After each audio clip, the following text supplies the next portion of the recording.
Este é o Elo Perdido.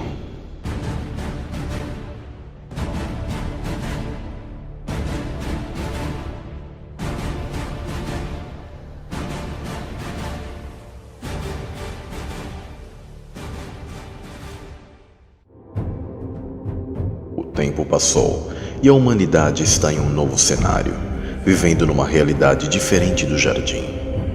O caminhar nessa terra foi desigual para as duas culturas existentes. A linhagem de Sete, que vivia um estilo de vida bem simples, mantendo a fé e obediência no Criador, se relacionando com a natureza e com a criação de forma harmoniosa, algo parecido com os índios de hoje. Já a linhagem de Caim, buscando toda e qualquer forma de tecnologia e aparatos sofisticados para transformar o meio e extrair o máximo da terra, mesmo que o destruindo, dominando o próximo pela violência e força, apartando-se de Deus e procurando outros meios para ter poder e domínio. Esses meios eram o contato com os anjos caídos através de monumentos, pirâmides, círculos de pedras e zigurats. Caim foi o primeiro construtor de cidades, onde fundou a cidade com o mesmo nome de seu primeiro filho, chamado Enoque. Não é o mesmo Enoque da linhagem de Sete. Seus descendentes tinham por lema se vingar 70 vezes 7. Isto é o oposto dos ensinamentos de Cristo, onde devemos perdoar 70 vezes 7. Caim recebeu o sinal, a marca, o hexagrama. E por mais estranho que possa ser, devido à mutação genética, ele possui uma aparência bizarra, abundância de pelos, sendo que algumas tradições lhe atribuem chifres e um andar encurvado, muito próximo a um fauno ou um minotauro. Outras tradições dizem que ele bebia sangue e ritualizou seu irmão. Daí surgem os contos de vampiros e lobisomens. Lembram de Darwin e sua evolução humana? Aquilo nunca representou a semente humana, mas a semente da serpente e sua evolução, indo de uma besta como Caim, evoluindo via engenharia genética para os nefilins modernos de hoje, que nada diferem da semente da mulher. O joio hoje está igual ao trigo. O conceito de que nos primórdios a humanidade era pouco desenvolvida tecnologicamente é uma falácia. A civilização pré-diluviana estava em escala mundial, naquilo que ficou conhecido como a Era de Atlântida, tendo Saturno como o rei da Era Dourada dos deuses, onde os homens possuíam muito conhecimento e tecnologia, mas pouca consciência espiritual. Isto é, muito semelhante aos dias atuais, onde enfatiza-se o ter e não o ser, buscando tecnologias para escravizar e dominar o próximo, mas distanciando as pessoas do mundo espiritual, da verdadeira realidade divina.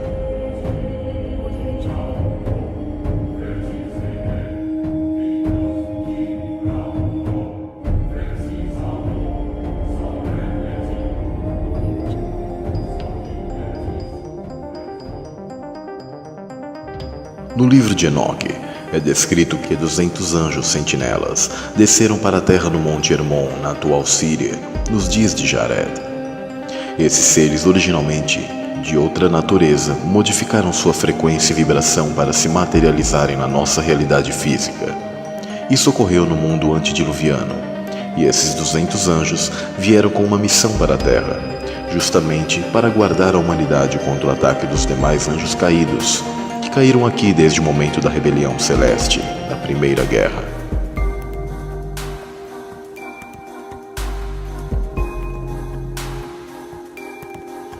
Também a eles competia a transmissão do bom conhecimento ao homem.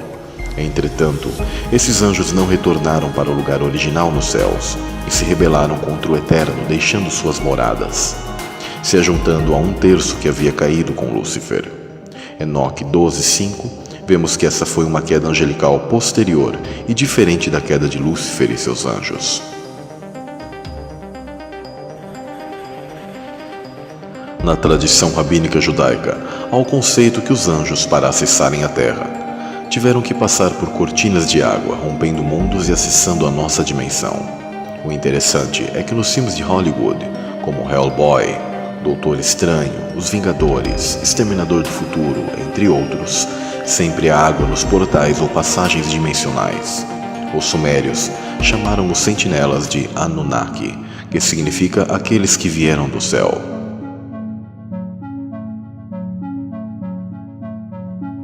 Voltando ao livro de Enoque, o mesmo cita esse evento peculiar na história da humanidade, onde os anjos ensinaram conhecimentos proibidos aos homens, e houve essa intervenção extradimensional na Terra. Além disso, Azaziel ensinou os homens a fazerem espadas, facas, escudos, armaduras ou peitorais, fabricação de espelhos e a manufatura de braceletes e ornamentos, o uso de pinturas, o embelezamento das sobrancelhas, o uso de todo tipo selecionado de pedras valiosas e toda sorte de corantes, para que o mundo fosse alterado. A impiedade foi aumentada, a fornicação multiplicada, e eles transgrediram e corromperam todos os seus caminhos. Amazarak ensinou todos os sortilégios e divisores de raízes. Armers ensinou a solução de sortilégios. Barkayal ensinou os observadores das estrelas, que são os astrólogos. Akibel ensinou sinais. Tamiel ensinou astronomia. Azaradel ensinou o movimento da lua. O nome do quarto é Penemue. Ele descobriu aos filhos dos homens o amargor e a doçura, desenvolvimento de aromatizantes, e mostrou a eles todo o segredo de sua sabedoria. Ele ensinou aos homens a entenderem o escrito e o uso de tinta e papel. Fica claro que cada anjo ensinou uma habilidade que domina. Cada um possui um conhecimento e técnica em determinada área. Desde os primórdios, o conhecimento tecnológico que deu base à nossa civilização foi adquirido através de anjos.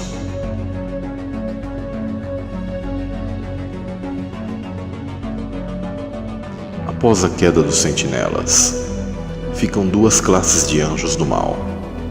Anjos maus, que são um terço, que foram expulsos do primeiro céu e foram rebaixados de dimensão junto com Satanás. Esses são os que caíram na primeira revolução. Alguns desses estão nas regiões celestiais e os mesmos tiveram a ajuda dos 200 sentinelas para agirem na terra como demônios. Os 200 vigilantes que vieram para a terra numa missão de proteger a humanidade após a expulsão do Éden, mas acabaram desertando a missão e se unindo a Lúcifer, onde planejaram ter descendência com os humanos, os chamados Nefilins, gigantes, heróis da antiguidade, ou os semideuses. Em Enoque 15:8, é mostrado algo que responde à pergunta de o que seriam os demônios. Agora, os gigantes que têm nascido de espírito e de carne serão chamados sobre a terra de maus espíritos, e na terra estará a sua habitação. Maus espíritos procederão de sua carne, porque eles foram criados de cima. Dos santos sentinelas foi o seu princípio e a sua primeira fundação. Maus espíritos eles serão sobre a terra, e de espíritos da maldade eles serão chamados. A habitação dos espíritos do céu será no céu, mas sobre a terra estará a habitação dos espíritos terrestres, os quais são nascidos na terra. A diferença entre demônios e os anjos caídos é que os primeiros são os espíritos dos gigantes, que foram a descendência dos anjos caídos com as mulheres e que foram mortos no dilúvio. Esses espíritos eram dos anjos da primeira rebelião e perderam seu avatar, o seu corpo. Por isso são obcecados por corpos. Quando canalizam alguém, querem voltar e ter os prazeres que possuíam antes, como beber, comer, fumar, cometer fornicação. Estes são a prole dos anjos caídos, almas penadas, espíritos errantes, os espíritos que caíram para a terra com Satanás e que procuraram intervir nessa realidade por meio de canalizações. Jesus disse sobre esses: e quando o espírito imundo tem saído do homem, anda por lugares áridos buscando repouso e não o encontra. Esses espíritos demônios foram os da primeira queda e tiveram a oportunidade de interagir neste mundo físico por plano das sentinelas, ao terem sua união com a semente humana. Um dos motivos para os anjos caídos planejarem filhos foi para terem outros agindo e dando continuidade em suas obras, mesmo se os caídos ficassem presos e fora de cena. E isso foi o que ocorreu. Estes foram aprisionados no Tártaro. Isso resultou em algumas criaturas híbridas extraordinárias, trazendo muitos espíritos malignos dentro de corpos físicos, concluindo então que demônios não são os 200 sentinelas, mas os espíritos da primeira queda e que almejaram manipular nossa realidade, se manifestando por meio desses corpos. Os 200 sentinelas foram presos.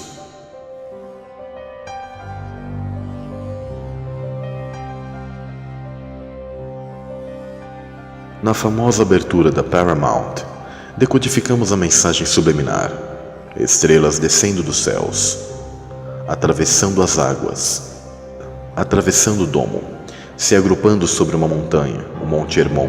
Reparem que há 33 estrelas, e destas, 22 estão sobre o monte, e 11 estão abaixo do monte.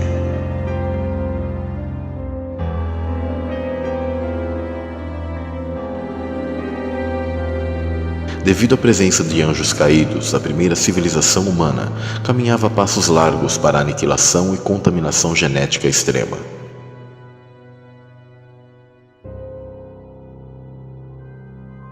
Povos antigos espalhados em diversas partes do mundo foram permeados em sua cultura, com informações sobre híbridos de animais e seres humanoides. Isto nada mais é do que engenharia genética em ação. Sumérios, babilônicos, minoicos, entre outros, contam de seres como Minotauro, centauros e quimeras, titãs, hidras, sereias, sátiros. Esses últimos que, segundo a mitologia grega, eram ávidos por mulheres. O chocante vem agora. Todos esses seres fantásticos um dia foram reais. Temos que saber separar o que foi mitologia e nos é contado hoje como realidade, e o que foi realidade e nos foi contado hoje como mitologia. Tudo nas mitologias foram atos reais? Claro que não. Acréscimos e exageros foram inseridos, mas dizer que tudo foi invencionice dos mais diversos povos antigos é fechar os olhos para a história. O sistema usou a filosofia e o iluminismo, que separou ciência e religião, do estudo geral, pondo em dúvida tudo, a ponto de ser vista como mentira e imaginação.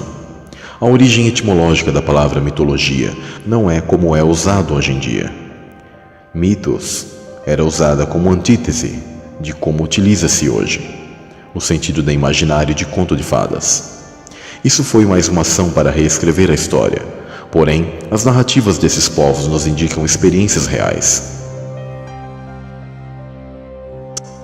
Os 200 sentinelas queriam criar uma realidade paralela, onde seriam intitulados como deuses.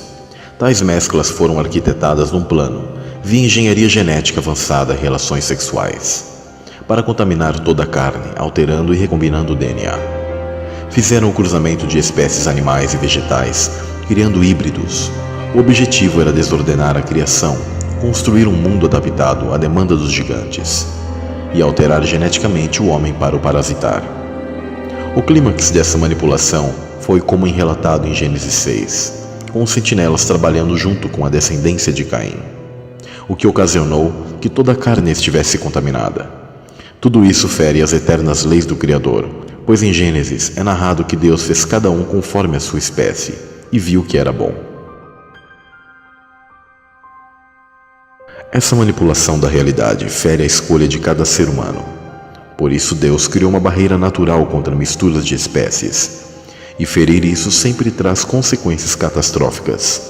Noé foi o meio que o Criador utilizou para continuar a espécie humana, sendo um divisor de águas, este de genética limpa e especial para que o DNA humano tivesse um alívio. Os anjos caídos corromperam seus caminhos ainda mais e começaram a destruir completamente a criação, pecando não só com as filhas dos homens, mas também contra bestas, pássaros e répteis, trazendo à luz as incríveis criaturas que vemos nos mitos antigos e lendas. Muitos desses híbridos eram adorados como deuses. Na maioria dos manuscritos e lendas antigas, vemos que haviam seres de natureza metade peixe e metade humano. Dagon, uma divindade filisteia, possuía essas características. Os egípcios tinham seus deuses hibridizados com animais. Como a arte imita a vida, contos infantis, filmes e animações retratam um passado sinistro que parece sair de filmes de ficção científica. Príncipes que viraram sapos, ogros verdes com boca grande e que moram em pântanos, entre outros casos. Mas o que é mesmo um ogro? Sim, por mais estranho que pareça, é uma hibridização de humano com um sapo. O minotauro é um humano com um touro, um centauro, um humano com um cavalo. Uma sereia é uma mulher com peixe. Esses acontecimentos estão narrados em Gênesis e no livro de Enoque. Ficaram conhecidos como os dias de Noé, onde casavam e se davam em casamento. Com relação à humanidade, essa mistura fez surgir os semideuses gigantes, nefilins, os heróis da antiguidade, os valentes e seres de renome. Naqueles dias, havia nefilins na terra. E também posteriormente, quando os filhos de Deus possuíram as filhas dos homens, e elas lhe deram filhos. Eles foram os heróis do passado, homens famosos. Percebemos que no trecho inicial do versículo se refere à semente de Caim. E posteriormente, quando os sentinelas desceram e possuíram as filhas dos homens e foram aprisionados posteriormente.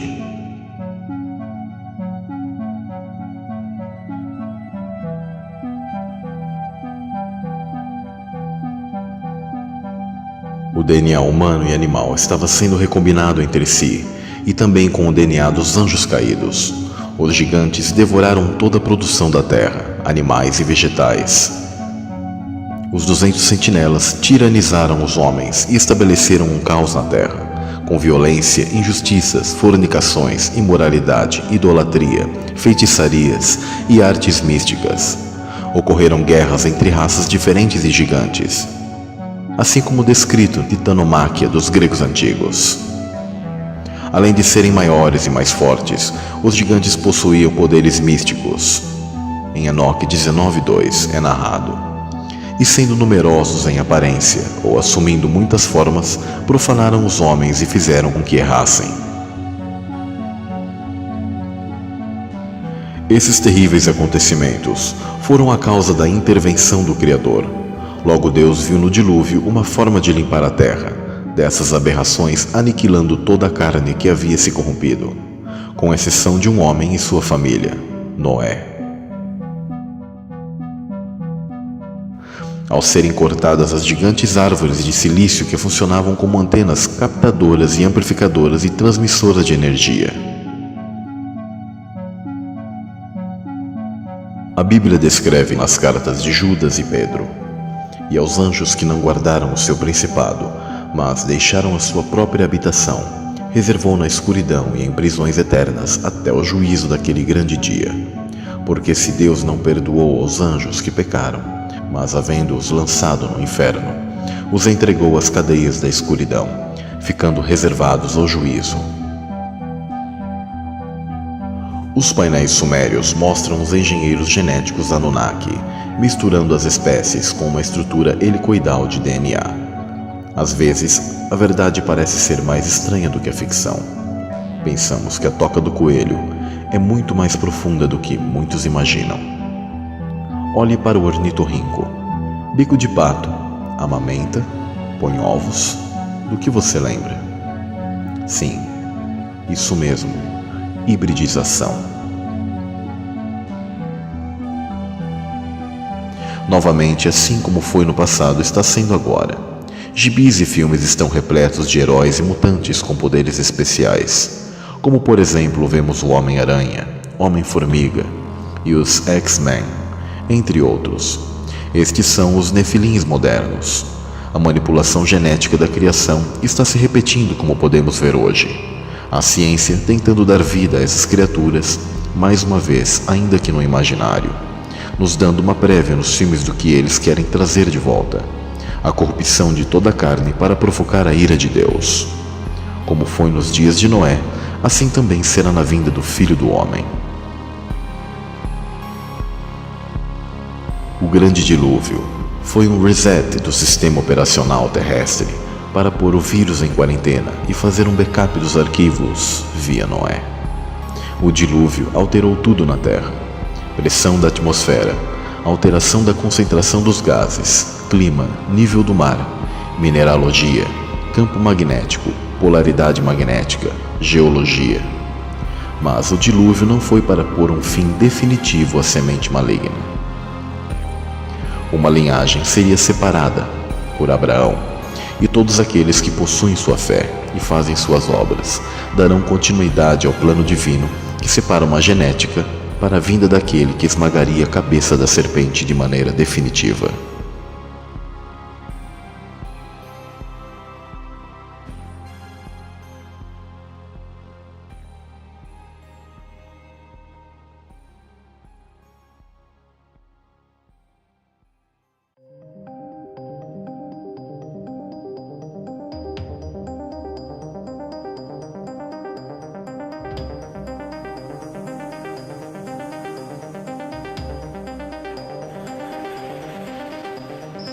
Esta minissérie só pôde ir ao ar graças ao canal Como Vencer Todas e a iniciativa Humberto Voltes.